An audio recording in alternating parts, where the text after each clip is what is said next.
Welcome back to taste യൂസിൽ. ഇന്ന് നമുക്ക് മാങ്ങ ഇഞ്ചി വെച്ച് ഒരു കിടിലൻ അച്ചാർ ഉണ്ടാക്കാം. മാങ്ങ ഇഞ്ചി അതെന്താണെന്നല്ലേ? അതായത് മാങ്ങയുടെയും ഇഞ്ചിയുടെയും ഇടയ്ക്ക് ടേസ്റ്റ് നിൽക്കുന്ന ഒരു സാധനമാണ്. ഈ ചെടി കറക്റ്റായിട്ട് നിങ്ങൾക്ക് മനസ്സിലായില്ലേ എന്താണെന്ന്? മഞ്ഞൾ.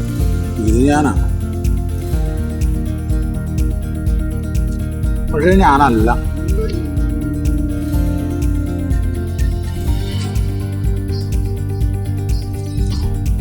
ഇത് മറ്റവനാ. മാങ്ങ ഇഞ്ചി അഥവാ കുർക്കുമ അമാഡ, മഞ്ഞളിൻ്റെ അപരൻ. കണ്ടാൽ മഞ്ഞൾ പോലെ തന്നെ ചെടിയിരിക്കുമെങ്കിലും ഇതിൻ്റെ ഇല പറിച്ചൊന്ന് തിരുമ്മി നോക്കിയാൽ നല്ല പച്ചമാങ്ങയുടെ സ്മെല്ലായിരിക്കും. അങ്ങനെ നമുക്കിതിനെ തിരിച്ചറിയാം. നമുക്കിന്ന് ഇത് വെച്ചൊരു അച്ചാറുണ്ടാക്കിയാലോ? ആദ്യം നമുക്ക് ഈ മാങ്ങ ഇഞ്ചിയുടെ തൊലിയൊക്കെ കളഞ്ഞ് നല്ല വൃത്തിയാക്കിയെടുക്കാം. എന്നിട്ട് അരിഞ്ഞ് ചെറിയ ചെറിയ കഷ്ണങ്ങളാക്കാം. എന്നിട്ട് നമുക്കിതൊരു പ്രഷർ കുക്കറിലേക്ക് മാറ്റാം.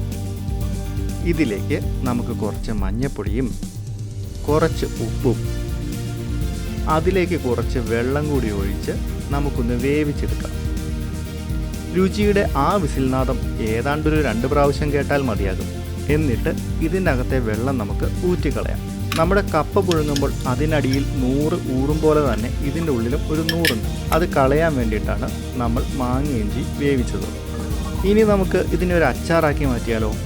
അതിനാവശ്യം വേണ്ടുന്ന സാധനങ്ങൾ: മുളക് പൊടി, ഒരു വെളുത്തുള്ളി, കുറച്ച് കാന്താരി മുളക്, ഉലുവാപ്പൊടി, നല്ലെണ്ണ, ചൊറുക്ക, കുറച്ച് ഉപ്പും കുറച്ച് കടുകും കൂടി. നമുക്കിനി ഇതൊന്ന് ഉണ്ടാക്കി നോക്കിയാലോ? സ്റ്റൗ കത്തിച്ച് നമുക്ക് പാൻ ചൂടാക്കാം. അതിലേക്ക് കുറച്ച് നല്ലെണ്ണ ഒഴിച്ച് ചൂടായി കഴിയുമ്പോഴത്തേക്കും കുറച്ച് കടുകിടാം. കടുക് നന്നായി പൊട്ടിക്കഴിഞ്ഞിട്ട് അതിലേക്ക് നമ്മുടെ വെളുത്തുള്ളി പിന്നെ നമ്മുടെ കാന്താരി മുളകും അതിലേക്കിട്ടങ്ങ് മൂപ്പിക്കാം. നന്നായി മൂത്ത് കഴിഞ്ഞതിന് ശേഷം അതിലേക്ക് മുളക് പൊടി ഒരു 4 സ്പൂൺ, കുറച്ച് ഉലുവാപ്പൊടിയും കൂടി ഇടാം. പിന്നെ നമ്മൾ അരിഞ്ഞ് വേവിച്ച് വെച്ചിരിക്കുന്ന മാങ്ങയും കൂടി അതിൻ്റെ അകത്തേക്ക് ചേർത്ത് നന്നായി ഇളക്കിയിട്ട് കുറച്ച് ചോറുക കൂടി അതിൻ്റെ മുകളിലേക്ക് അങ്ങ് ഒഴിക്കണം. എന്നിട്ട് ഒന്നുകൂടെ നന്നായി അങ്ങ് ഇളക്കി കൊടുത്ത് ഒരു 2 മിനിറ്റ് കഴിഞ്ഞാൽ നമ്മുടെ മാങ്ങ ഇഞ്ചി അച്ചാർ റെഡി. നമുക്കിനി ഇതൊരു ബൗളിലേക്ക് മാറ്റാം. നല്ല അടിപൊളി കിടുക്കാച്ചി അച്ചാറാണ്. എല്ലാവരും ട്രൈ ചെയ്യണം.